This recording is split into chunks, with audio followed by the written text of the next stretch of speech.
নমস্কার, শুভ সন্ধ্যা। প্রত্যেকে স্বাগত চ্যাম্পিয়নদের লড়াইতে। চ্যাম্পিয়নদের লড়াই আজ আমাদের শুরু করতে একটু দেরি হয়ে গেল, তবে কোনো অসুবিধা নেই। আজকে যে বিষয়টি নিয়ে আমাদের থাকতেই হচ্ছে, কারণ আগামীকাল চ্যাম্পিয়ন্স ট্রফির ফাইনাল, এবং চ্যাম্পিয়ন্স ট্রফির ফাইনালে 25 বছর পর মুখোমুখি ভারত নিউজিল্যান্ড। 2000 সালের সেই বদলা এবার কি ভারত নিতে পারবে দুবাইতে? নাইরোবির সেই বদলা, সেই দিনটার কথা আমাদের হয়তো সকলেরই মনে আছে। প্রথমে ভারত ব্যাট করে 264 রান তুলেছিল, জবাবে নিউজিল্যান্ড 5 উইকেট হারিয়ে গিয়েও শেষমেশ একেবারে 4 উইকেটের জয় ছিনিয়ে এনেছিল 2 বল বাকি থাকতে। গোটা বিষয়টি নিয়ে আজকে আমরা আলোচনা করব। স্টুডিওতে পেয়ে গেছি, আমার ঠিক ডান দিকের রয়েছেন সৌরভ দাশগুপ্ত, প্রাক্তন রাজ্য দলের ক্রিকেটার, রয়েছেন মণিময় রায়, বিশিষ্ট সাংবাদিক। দুজনকেই স্বাগত আমাদের স্টুডিওতে। প্রথম প্রশ্ন দুজনের কাছে একটাই থাকবে যে 25 বছর পর ভারত নিউজিল্যান্ড মুখোমুখি চ্যাম্পিয়ন্স ট্রফির ফাইনালে। সেই সময় বলা হতো আইসিসি নকআউট, আজকের দিনে সেটাই চ্যাম্পিয়ন্স ট্রফি। কি মনে হয় যে সেইবার সৌরভ গাঙ্গুলির হাতে প্রথম, মানে অধিনায়ক হওয়ার পর প্রথম আইসিসি ট্রফি ওঠেনি, এবার কি পারবে রোহিত শর্মা? কি মনে হয় আপনাদের? সৌরভ দা। হ্যাঁ, বলছি বদলার কোনো ব্যাপার নেই, এখানে ক্রিকেট খেলা হবে। আর 2000 যদি বদলাই মনে করি আমরা, 2000 সালে ছিল আরেক সেট অফ ক্রিকেটার্স ভারতের হয়ে খেলেছিল, নিউজিল্যান্ডেরও সেম। এখন 2025 সাল, নতুন সেট আপ ভারতীয় ক্রিকেটের, নিউজিল্যান্ড ক্রিকেটের। তো খেলার মতোই হবে। দুটো দলই ভালো, ফাইনালে উঠেছে, ভালো খেলেই উঠেছে। দুটো টিমে সমপরিমাণের ব্যালেন্সড। নিউজিল্যান্ড যদিও ফিল্ডিংয়ে একটু সামান্য হলো এগিয়ে আছে, যে ধরনের ক্যাচ ওরা এবারে টুর্নামেন্টে নিয়েছে, ফ্লাইং ক্যাচগুলি 100। তবে টিম হিসাবে ওভারঅল ইন্ডিয়া ফেভারিট ফাইনালে, যেহেতু খেলাটা দুবাইতে হচ্ছে এবং ভারত এখানে পরপর কয়েকটা ম্যাচ খেলে নিয়েছে। মণিময়ের কাছে একই প্রশ্ন থাকবে। প্রথমে একই, সৌরভের সঙ্গে কাছাকাছি একই কথা বলবো। তবে এই মুহূর্তে তো গণৎকারের ভূমিকায় আসতে পারবো না। ক্রিকেটটা বিজ্ঞান দিয়ে যদি আমরা চিন্তা করি, শুধু অ্যাডভান্টেজ কথাটা বলতে পারি, অবশ্যই অ্যাডভান্টেজ ভারতের। এই কারণে ভারতের প্রথম অ্যাডভান্টেজ যদি আমরা ধরি, যে ভারতকে খুব একটা দৌড়দৌড়ি করতে হয়নি, একই জায়গায় খেলবা, আবহাওয়া, পিচ ইত্যাদি সম্পর্কে ভারতের অ্যাডভান্টেজ রয়েছে, এখানেই ছিল। দ্বিতীয় অ্যাডভান্টেজ হচ্ছে এবারের এই চ্যাম্পিয়ন্স ট্রফিতে আমরা নিউজিল্যান্ড দলকে হারিয়েছি, ভালোভাবেই হারিয়েছি, একই জায়গায়। তৃতীয় অ্যাডভান্টেজ হচ্ছে এই জায়গায় এই মুহূর্তে ভারতীয় ব্যাটসম্যান এবং বোলারদের ফর্ম তুঙ্গে রয়েছে। আর চতুর্থ অ্যাডভান্টেজ যদি আমরা বলি, সেটা হচ্ছে দু দলের এই দুবাইতে যে দু দলের যে বোলিং স্ট্রেংথের ভেতরে স্পিনারদের যে স্ট্রেংথ, সেই স্পিনারদের স্ট্রেংথের ক্ষেত্রে ভারত একটু হলেও এগিয়ে রয়েছে। সেই দিক থেকে বিচার করে অবশ্যই নিউজিল্যান্ডের থেকে ভারত এগিয়ে রয়েছে। আরেকটা দিক হচ্ছে, এখন পর্যন্ত আমরা ভারতীয় দল অপরাজিত। স্বাভাবিক প্রতিক্রিয়া অনুযায়ী আমরা শব্দটা বেরিয়ে আসছে ভারতীয় দলের, স্বাভাবিকভাবেই আমি ভারতীয় বলে।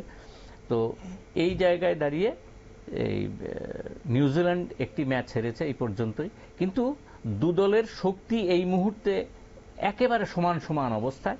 সেই জন্য ফাইনাল ম্যাচটা অত্যন্ত লড়াকু মেজাজেই হবে বলে আমার আশা, এবং স্বাভাবিকভাবেই প্রথম লাইনেই চলে যাচ্ছি। সেই ক্ষেত্রে ভারতীয় দলের অ্যাডভান্টেজটা একটু বেশি, যেহেতু একই মাঠে খেলবেন, মাঠের চরিত্র, পিচের চরিত্র সম্পর্কে তারা ওয়াকিবহাল। বেশ, আপনি একটু আগে একটা কথা ইউজ করলেন, আমরা এখনো অপরাজিত। এই অপরাজিত আমরা কিন্তু মানে এর আগে ছিলাম 2023-এর যে একদিনের বিশ্বকাপ হয়েছিল, ক্রিকেট বিশ্বকাপ, সেখানেও কিন্তু সবকটা ম্যাচ জিতে ভারত ফাইনালে উঠেছিল এবং সেখানে অস্ট্রেলিয়ার কাছে হেরে গেছিল। এটা কি সামহাউ কোনো স্ট্যাটিস্টিক্সটা প্রভাব ফেলতে পারে? ক্রিকেটের স্ট্যাটিস্টিক্সটা খুব ক্ষণস্থায়ী, প্রয়োজন আছে, ক্রিকেটের স্ট্যাটিস্টিক্স প্রয়োজন আছে। এই আমরা কালকে ফাইনাল ম্যাচ, তার আগে আজকের এই আমরা যখন কথা বলতে যাচ্ছি, পরিসংখ্যানের নিশ্চয়ই একটা প্রয়োজনীয়তা রয়েছে এবং এটাকে অস্বীকার করা যাবে না।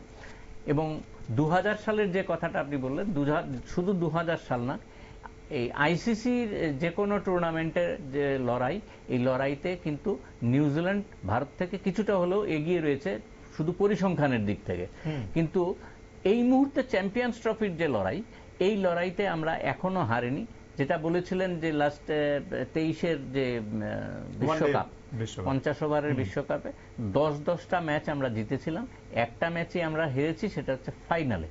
এই যে জায়গাগুলি, এই ক্রিকেটের ক্ষেত্রে এটা খুব স্বাভাবিক বিষয়, স্বাভাবিক। কিন্তু আমরা যেটাই বলছি যে সমস্ত পরিসংখ্যান, সমস্ত বিজ্ঞান, ক্রিকেট বিজ্ঞানের রীতিনীতি, এইগুলি মেনেই বলছি কে জিতবে বলতে পারে একটা বলের খেলা। সুতরাং এই জায়গাতে দাঁড়িয়ে অ্যাডভান্টেজ ভারতের এই কারণে, কারণ যে সমস্ত জায়গাগুলিকে বিশ্লেষণ করে দেখা যায় যে অ্যাডভান্টেজটা কাকে দেওয়া যায়, সেই অ্যাডভান্টেজটা যদি আমরা চিন্তা ভাবনা করি, তাহলে সেই অর্থে নিউজিল্যান্ড থেকে 1 পয়েন্ট হলেও ভারত এগিয়ে রয়েছে কালকের ফাইনালে। মহেন্দ্র সিং ধোনি একবার বলেছিলেন যে যখন টুর্নামেন্ট লম্বা হয় তখন অন্তত যদি মাঝে একটা ম্যাচ হেরে যায় তখন সেটা হয়তো কোনোভাবে সুবিধা করে দেয়। মানে লাস্ট যখন 2023-এর যে বিশ্বকাপ আমরা দেখেছিলাম, যেখানে ভারত কন্টিনিউয়াসলি প্রত্যেকটা ম্যাচ জিততে জিততে গেছিল, সেই জায়গায় দাঁড়িয়ে সৌরভ দা আজকের যে সিচুয়েশন, সেখানেও কিন্তু ভারত প্রত্যেকটা ম্যাচ জিতে একেবারে টেবিল টপার হয়ে গেছে হচ্ছে ফাইনালে। তো এই মহেন্দ্র সিং ধোনি কিন্তু সমস্ত আইসিসি ট্রফি জিতেছে, রোহিত শর্মার ক্ষেত্রে সেটা এখনো পর্যন্ত সম্ভব হয়নি। তো এই একটা ম্যাচ জেতা হারা সেটা কতটা প্রভাব ফেলতে পারে এই ফাইনালের আগে? এটা হয়তো এটা মহেন্দ্র সিং ধোনির একটা তাৎক্ষণিক একটা বিশ্লেষণ ছিল। ল অফ এভারেজ বলে একটা কথা আছে, সেটাই আপনি বলতে চাইছেন। কিন্তু যে ফাইনালটা আগামীকাল হচ্ছে দুবাইতে, সেটা আরেক ধরনের টুর্নামেন্ট, ডিফারেন্ট ভেন্যু, খেলার মানে চরিত্রটাও আলাদা, কারণ সেট অফ প্লেয়ার্স পাল্টে গেছে। ধোনির সময় এক ধরনের ক্রিকেটার ছিল, এখন প্লাস স্টাইল অফ ক্রিকেট এখন অনেক মানে আরো কি বলবো, বিধ্বংসী আধুনিকতা বলুন, মানে নন ক্রিকেটিং শট এত বেশি হচ্ছে মাঠে, যেগুলি ক্রিকেট ম্যানুয়ালে, কোচিং ম্যানুয়ালে থাকে না। সুইপের ক্ষেত্রে বলুন, নানা ধরনের সুইপ এসে গেছে, রিভার্স সুইপ, প্যাডেল সুইপ, কত ধরনের সুইপ। আগে ছিল এক ধরনের সুইপ, এভাবে মানে মারতে হয়, এটা শেখাতো কোচরা। তো চরিত্র পাল্টে গেছে এখন সবকিছু। আমাদের পুরনো দিকে তাকিয়ে, পেছন ফিরে তাকিয়ে লাভ নেই। কালকের যদি খেলা বলি, কালকের খেলা ভালো খেলা হবে। ভারত এই কারণে এগিয়ে, মণিময়দা বলেছেন, এই যে মানে জায়গা, যে ভেন্যুতে খেলা হচ্ছে দুবাইতে, ভারত হট ফেভারিট, এটা আমি মনে করি। সবকিছু মিলিয়ে সেগুলি আর দুবার বলে লাভ নেই, হট ফেভারিট ভারত নিঃসন্দেহে। তবে যেটা বলেছি, ফিল্ডিংয়ে নিউজিল্যান্ড একটু এগিয়ে। এরকম সময় একটা ক্রুশাল মোমেন্ট, এরকম একটা মিরাকেল ক্যাচ ধরে ফেললো, খেলার চরিত্র কিন্তু যেটা ভারত নিউজিল্যান্ড ম্যাচেই হয়েছিল, বিরাট কোহলির যে ক্যাচটা নিয়েছিল, গ্র্যান্ড ফিলিপস, কেন উইলিয়ামসন যে সমস্ত ক্যাচ নিয়েছে, শুধু ভারত ইন্ডিয়া না, ভারত নিউজিল্যান্ড পাকিস্তান ম্যাচও যে সমস্ত ক্যাচ ধরেছে, পাল্টে দিতে কিন্তু পারে। নিউজিল্যান্ডকে হালকাভাবে নিচ্ছি না, হালকাভাবে নেওয়ার কোনো কারণ নেই, 19-20 পার্থক্য। কিন্তু সব মিলিয়ে কালকের ম্যাচে ভারত ফেভারিট, এটা আমার মনে হচ্ছে। 4টে স্পিনার নিয়ে খেলছে, এই জায়গাটা একটু আমরা এগিয়ে আছি, অবশ্যই এগিয়ে আছি। এই 4টে স্পিনারের কথা বললেন, সেই জন্য বলতেই হবে যে ভারতের যখন দল নির্বাচন হয়েছিল সেই সময় এই 4জন স্পিনার কেন, রাদার দলে 5জন পর্যন্ত স্পিনার রয়েছে এটাও বলা হয়েছিল। 2জন স্পেশালিস্ট স্পিনার রাখা হয়েছিল, পরে বরুণ চক্রবর্তীর ইনক্লুশন হয় জসপ্রীত বুমরার বদলে, এবং সেটা নিয়েও কিন্তু প্রশ্ন উঠতে শুরু করেছিল, এবং বারবার সমস্ত যে প্রতিপক্ষ তারা কিন্তু বলতে শুরু করে যে ভারত অ্যাডভান্টেজ পেয়েছে একটু বেশি এবারের এই চ্যাম্পিয়ন্স ট্রফিতে। সেটা হয়তো একই গ্রাউন্ডে খেলা হচ্ছে বলে, কিন্তু আজকে একটা জিনিস কিন্তু প্রমাণিত যে দুবাইয়ের যে পিচ, সেখানে কিন্তু ভারতের মানে মাফ করবেন, সেখানে কিন্তু স্পিন খুব কার্যকর, মানে স্পিনিং ট্র্যাক বলা যেতে পারে। এবং আগামীকালের যে ম্যাচ, সেটাও কিন্তু ভারত পাকিস্তানের সেই পিচে হতে চলেছে, যেটা কিন্তু একটা স্পিনিং ট্র্যাক ছিল। আমি এই ব্যাপারটাতে মণিময়দার কাছে আসবো। মণিময়দা, না, একেবারে চরকির মতো বল ঘুরছে, প্রথম ওভার থেকে তীব্র গতিতে বল ঘুরছে, ব্যাট করা যাচ্ছে না, ঘটনাটা এরকম না।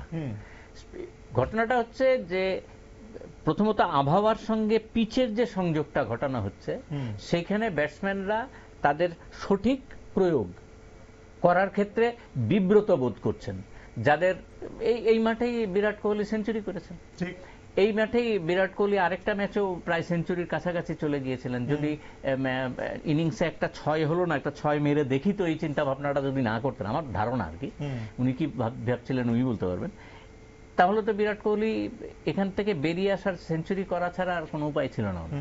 তো উনি তো ব্যাট করছেন এই জায়গায়, 264 রানের টার্গেট তো অস্ট্রেলিয়া ইন্ডিয়াকে দিয়েছে এখানেই, এই সমস্ত জায়গাতে, এই ইন্ডিয়ার এই স্পিনারদের বিরুদ্ধে খেলেই।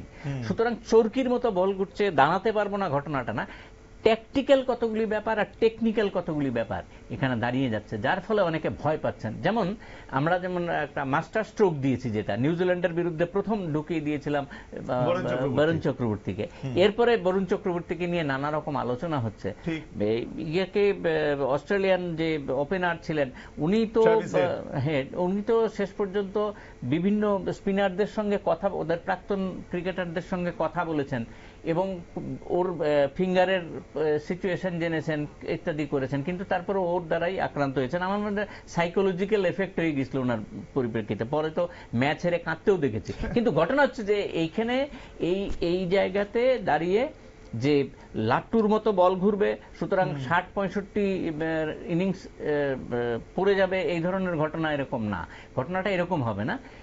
এই জায়গায় অত্যন্ত গুরুত্বপূর্ণ ফুটওয়ার্ক, অত্যন্ত গুরুত্বপূর্ণ মেধাশক্তি এবং তার যে ব্যাটিং রিদম, এই রিদমটাকে কিছু কিছু জায়গায় ব্যবহার করতে হবে, সেখানে ব্যর্থ হলেই সমস্যা দেখা দিতে পারে। সেই ক্ষেত্রে নিউজিল্যান্ডের ব্যাটসম্যানদের যে লাইন আপ, এই লাইন আপে যেমন এই যোগ্যতা সম্পন্ন মানুষও আছেন, ব্যাটাররা রয়েছেন, ভারতীয় দলও এই ধরনের ব্যাটাররা রয়েছেন। আসার কথা, আমরা রোহিত শর্মাকে নিয়ে সেই রকম আলোচনা করছি না বটে, রোহিত শর্মা যেভাবে শুরুতে খেলছেন, এটা তো দলের জন্যই করছেন। রোহিত শর্মা ছাড়া, রোহিত শর্মা বড় রান করতে পারেননি, কিন্তু একটা জায়গায় এসে প্রথম যে আক্রমণের যে রচনাটা করে দিয়ে যাচ্ছেন, এটা অন্যান্য ওই যে আমরা যারা প্যাভিলিয়নে বসে থাকেন পরবর্তী ব্যাটসম্যানদের, তাদের অনেকটা সাহস জুগিয়ে যাচ্ছেন বিপক্ষের বিরুদ্ধে। এটা একটা অ্যাডভান্টেজ, এটা ক্রিকেটের একটা সাইকোলজি। এই ক্রিকেট দর্শন সব জায়গায় দেখা যায় না। আপনি দেখবেন যদি 8-এর দশক বা 7-এর দশকের শেষ দিক থেকে যদি ওয়েস্ট ইন্ডিয়ান একটা ব্যাটসম্যান ছিলেন আপনার ল্যারি গোমস, প্রতি বলেই আউট হতে পারেন ইনিংসের শুরুতে মনে হতো, কিন্তু দিনের শেষে একটা সেঞ্চুরি করে দিতেন। এই যে জায়গায় এই ঘটনাগুলি অনেকগুলি ক্রিকেটের ক্ষেত্রে আছে যেগুলি বোধগম্য হয় না, কিন্তু এই দুবাইয়ের যে পিচ, এই পিচে স্পিনাররা ব্যাপক সফল হবেন ঘটনাটা এরকম না। স্পিনাররা ভালো বল করছেন, পিচের কিছুটা অ্যাডভান্টেজ তারা পাচ্ছেন, পেসাররা উইকেট পাচ্ছেন না তা না। কিন্তু যে ম্যাচে যে লাস্ট ম্যাচে মোহাম্মদ শামি 3খানা উইকেট তুলেছেন, এই 3খানা উইকেটের পাশাপাশি আমাদের বরুণ চক্রবর্তী উইকেট পেয়েছেন, অনেকে উইকেট পেয়েছেন। ওদের যেমন এই নিউজিল্যান্ডের লাস্ট ম্যাচে করাচির মতো মাঠে যেখানে পেসাররা সুযোগ, সেখানে তাদের ফিলিপস উইকেট তুলে নিয়েছেন 27 রানে, 3 ওভার বল করে 27 রানে 2খানা উইকেট তুলে নিয়েছেন। এই যে উইকেট পাওয়াটা থেকেও বড় কথা, লাইন অফ অ্যাকশন রেখে বোলার তার মানে মোটিভ অনুযায়ী এবং ফিল্ডসম্যানের তার ফিল্ড প্লেসিং অনুযায়ী সঠিকভাবে বলটা করতে পারছেন, সেটাই হচ্ছে পিচের অ্যাডভান্টেজ নেওয়া বলে। সেখানে রান করতে পারছেন না কেউ, অনেকেই 0 রানেও আউট হন, এটা তো আলাদা বিষয়, কিন্তু রান করতে পারছেন না, দাঁড়ানো যাচ্ছে না, ঘটনাটা তা না। আমরা এই জায়গায় দুবাইয়ের পিচটাতে এখানেই বলছি, ভারত সেই জন্যই বলছি, ভারত অন্যান্য পিচে খেলার থেকে একটা মাঠে খেলার সুযোগটা বেশি পেয়েছে দেখে এখানে ভারতের অ্যাডভান্টেজটা একটু বেশি। আমি এই স্পিনিং জায়গাটা নিয়ে আমি সৌরভদার কাছে আসবো। সৌরভদা, যে বিষয়টা উঠে আসছে এই মুহূর্তে, যে শুধুমাত্র ভারতের যে স্পিন অ্যাটাক রয়েছে তা কিন্তু নয়। আমরা যদি নিউজিল্যান্ডের দিকে তাকাই, তাদের captain left arm spinner Mitchell Santner, এবং তার সঙ্গে সঙ্গে রচিন রবীন্দ্র নিজেও একজন বল করতে পারে, স্পিনটা ভালো করতে পারে, উইকেট টেকার, এবং যে কোনো মুহূর্তে তিনি কিন্তু উইকেট তুলে দিতে পারেন। সুতরাং আজকে যদি আমরা নিউজিল্যান্ডের দিকে তাকাই, সেখানেও কিন্তু 4 জন স্পিনার রয়েছেন যারা উইকেট টেকার। এই জায়গায় দাঁড়িয়ে তাহলে বারবার কেন বলা হচ্ছে যে ভারতে শুধুমাত্র সুযোগ পাচ্ছে, ভারতের জন্যই ওই ধরনের পিচ রাখা হচ্ছে? না, সেটা দুবাইয়ের ব্যাপারটা ভারত অ্যাডভান্টেজ পাচ্ছে, বড় বড় বিশেষজ্ঞরাও বলছেন, অনেকেই বলেছেন অনেকে আবার এর প্রতিবাদও করেছেন। যেহেতু ম্যাটারটা আইসিসি কোথায় কে ম্যাচ হোস্ট করবে, পাকিস্তানে ভারত যাবে না, সেটা একটা ডিপ্লোম্যাটিক ব্যাপার ছিল এবং এটা সেটেলড ব্যাপার। ভারত দুবাইতে খেলবে, এটা সেটেলড হয়ে গেছে। এটাকে আর খুঁচিয়ে বারবার বলার কোনো কারণ নেই, দরকার নেই, সেটা আমি মনে করি। স্পিনার হিসাবে নিউজিল্যান্ডের সেন্টার মানে বলার অপেক্ষা রাখে না, অনেক বড় বলার, ঠিক। অনেক বড় বলার, গতির হেরফের ঘটিয়ে উনি যেভাবে বল করেছেন, সেই সঙ্গে সদ্য সমাপ্ত নিউজিল্যান্ড, যদিও এটা টেস্ট ম্যাচের ফরম্যাট ছিল, ভারত যে খেলা ভারত সফরে হয়ে যখন গেছিল, এসেছিল। ভারতকে নাকানি চোবানি একদম। খেয়েছে, একদম হোয়াইট ওয়াশ করে দিয়েছে। সেন্টনার যা বোলিং করলো, যা বোলিং আমরা দেখেছি টিভির পর্দায়, মানে দুর্ধর্ষ। ভারতীয়দের আশা ছিল নিউজিল্যান্ডারদের আমাদের স্পিন অ্যাটাক দিয়ে সেই পরিবেশে ক্রিকেট খেলিয়ে নিউজিল্যান্ডকে নাকানি চোবানি খাওয়াবো। সেই জায়গায় উল্টে এটা বুমেরাং হয়ে ফিরে এসছে ভারতীয় দলের কাছে এবং অনেক ক্রিকেটারের কাছেও। ঠিক। তাদের কেরিয়ারের প্রশ্ন উঠে গেছে। তারপর অস্ট্রেলিয়া সফরে গেল, সেখানেও ভারত আশানুরূপ ফল করতে পারেনি। তো সব মিলিয়ে অনেক ক্রিকেটারের কেরিয়ারের প্রশ্ন এসে গেছে, বয়স এবং কেরিয়ার। বড় বড় ক্রিকেটার, আমি এখানে নাম নাই উল্লেখ করলাম। তো তাদের কাছে এবারের চ্যাম্পিয়ন্স ট্রফি খুব গুরুত্বপূর্ণ। ভারত যদি চ্যাম্পিয়ন্স ট্রফি নিয়ে ফিরে আসতে পারে, তাহলে ওদের কেরিয়ারও দীর্ঘায়িত হবে এবং সসম্মানে ওরা ক্রিকেট থেকে, হয়তো অনেক ফরম্যাট থেকে ওরা বিদায় নিতেও পাবে। যেটা আমরা টি-20 ফরম্যাটে আমরা চ্যাম্পিয়ন হয়েছি, লাস্ট যে টি-20 হলো সেখানে রোহিত, বিরাট, জাদেজা, যে ওরা টি-20 খেলবে না আর দেশের হয়ে ডিক্লেয়ার করে, এটা হচ্ছে গৌরবের ব্যাপার। সসম্মানে ওরা রিটায়ারমেন্ট নিয়েছে টি-20 ফরম্যাট থেকে। সেরকম এবার আমরা চ্যাম্পিয়ন্স ট্রফি জিতে রিটায়ারমেন্ট নেওয়া আর হেরে রিটায়ারমেন্ট নেওয়া, দুটো পার্থক্য একটা নিশ্চয়ই থাকবে। তো যেটা বলছি, আমি আশাবাদী কালকে ভালো খেলা হবে, দু দলই সমান। কেউ হয়তো একটা ডিপার্টমেন্টে একটু এগিয়ে, আরেক দল হয়তো অন্য ডিপার্টমেন্টে আরেকটু এগিয়ে। তুল্যমূল্য পার্থক্য, 19-20-এর পার্থক্য বা 19.5-20-র পার্থক্য দুটো টিমের কাছে। দুটো টিমেরই প্লেয়ারগুলি দীর্ঘদিন ধরে খেলছে, সবাই অভিজ্ঞ এবং তার সঙ্গে নতুনদের মিশ্রণ। তো ভালো খেলা হবে সেটাই বলতে পারি। তবে টার্গেট দুবাইতে যেহেতু খেলা হচ্ছে, সেখানে করাচি, লাহোরে যে উইকেটে খেলা হয়েছে, বড় বড় স্কোর হয়েছে, সেই স্কোরটা আমরা দুবাইতে অন্তত আশা করছি পাবো না। না। খুব ভালো খেললো একটা টিম, 280 মধ্যেই থাকবে, 280 থেকে 300 ক্রস করে নেওয়া মানে একটা টিম সার্টেন হয়ে যাওয়া যে ট্রফিটা জিতবে, যদিও ক্রিকেটটা আনসার্টেন গেম। ঠিক ঠিক।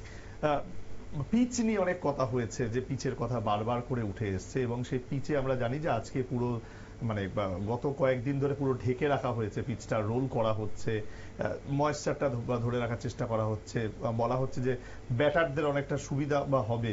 সুতরাং কি মনে হয় মানে আগামীকালের যে ম্যাচ, সেটা কি ব্যাটারদের অনেকটা হেল্প করবে? সব হোস্ট নেশনই চায় খেলাটা উত্তেজক হোক। উইকেটে স্কোরবোর্ডে যদি রান না ওঠে, দর্শকরাও সেটা মজা পায় না। একটা টিম যদি 100-150-তে অল আউট হয়ে যায়, তাহলে 50 ওভার্সের ম্যাচ মজা পায় না। সেই জন্য সবাই আপ্রাণ চেষ্টা করে, কিউরেটাররা, হোস্ট নেশন, বোর্ড, যে যেখানে বোর্ড হোস্ট করুক না কেন, উইকেটটা ভালো হোক, দুটো দলেই সমান অ্যাডভান্টেজ পাক, ব্যাটাররা রান করুক, তাহলেই তো খেলা জমবে। তো সেই চেষ্টা করছে। আর উইকেট ঢেকে রাখা, ময়েশ্চারকে ধরে রাখা, এগুলি ক্রিকেটের সাধারণ ব্যাপার, অতি সাধারণ ব্যাপার। সবখানেই জল দেওয়া, উইকেট ঢাকা, এগুলি কিউরেটারদের কাজ, এটা কোনো বড় বিষয় না। খেলা ভালো উইকেট দেওয়ার একটা চেষ্টা করছে আইসিসি। ওখানকার যে ক্রিকেট বোর্ড আছে দুবাইতে, তাদের সহায়তায় আইসিসির কিউরেটারও থাকে, লোকাল কিউরেটারও থাকে। তো ওরাও চেষ্টা করছে আপ্রাণ, কারণ ওই মাঠে এর আগে টুর্নামেন্ট হওয়ার আগেও ওখানকার লোকাল খেলাগুলি হয়েছে। তো ক্রিকেট উইকেট সেরকম একদম ফ্রেশ উইকেট দিতে পারবে তা নয়, উইকেটগুলিতে খেলা হয়েছে। তো ফাইনালে যেহেতু ভালো খেলা একটা উপস্থাপনা করতে পারে, তার চেষ্টা নিশ্চয়ই করছে, হবে। একসময় মোহাম্মদ আজহারউদ্দিনের নামের পাশে একটা ট্যাগ জুড়ে গেছিল, তা হলো যে টস হারা তার যেন প্রতিদিনে একটা মানে হয়ে গেছিল, একটা ভাগ্যটাই এমন ছিল যে টস হারতেন কিন্তু ম্যাচটা হয়তো সবসময় হারতেন না।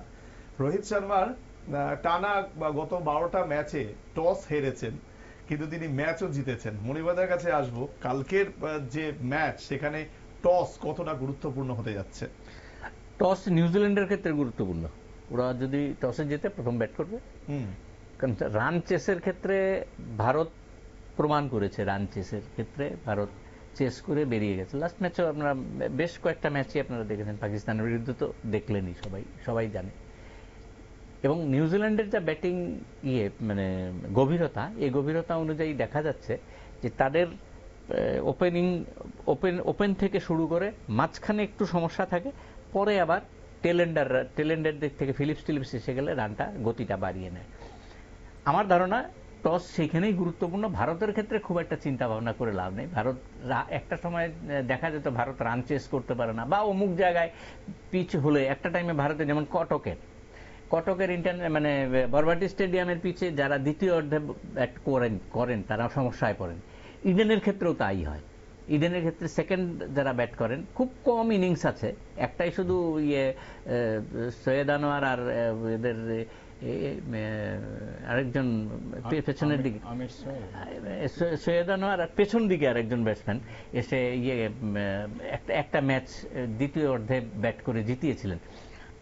এরকম দু একটা হতে পারে, কিন্তু জেনারেল সেন্স দেখা যায় এই সমস্ত ম্যাচে দেখা যাচ্ছে পিচগুলিতে যারা দ্বিতীয় ব্যাট করেন তারা খুব একটা ভালো ব্যাট করতে পারেন না।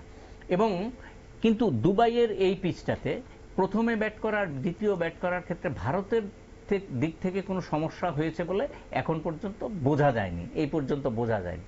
তবে হ্যাঁ, এই জায়গায় একটা ডিউ ফ্যাক্টর ছিল এক সময়। এই মুহূর্তে তারা আবহাওয়াবিদগণরাও বা ওখানকার যে যারা ক্রিকেট বিশেষজ্ঞরা যারা রয়েছেন তারা খুব অবাক হচ্ছেন যে হঠাৎ করে এই সংযুক্ত আরব আমিরশাহীতে এই ধরনের আবহাওয়ার সৃষ্টি হলো কেন। এই টাইমে একটা ডিউ দেখা যায়, 7:30 বা 7টার পর থেকে একটা ডিউ পড়তো, কিন্তু এটা এখন ইদানিং পড়ছে না, এটা বোধহয় সেপ্টেম্বরে চলে যেতে পারে এবং তার আশঙ্কা করছে। যাই হোক, এই দিকগুলি বিশ্লেষণ করে এই রোহিত শর্মা যদি কালকে টসে জেতেন, রোহিত শর্মার সবচেয়ে বেশি সমস্যায় পড়বেন।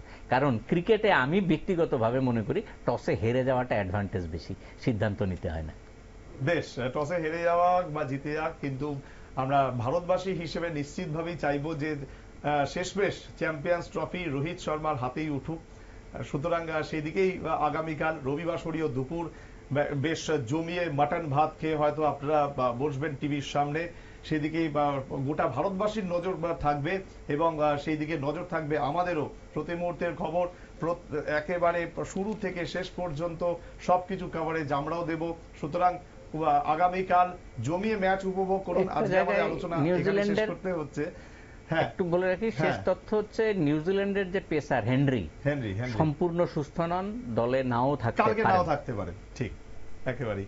অনেক ধন্যবাদ আপনাদের দুজনকেই আমাদের সঙ্গে আজকে এই আলোচনায় যোগদান করার জন্য। চ্যাম্পিয়নদের লড়াই আমাদের যে অনুষ্ঠান, সেই অনুষ্ঠান আমরা এখানেই শেষ করছি। কিছুক্ষণ পরেই বাকি খবরের আপডেট দেখুন আমাদের অন্যান্য প্রতিনিধিদের থেকে। ধন্যবাদ, নমস্কার।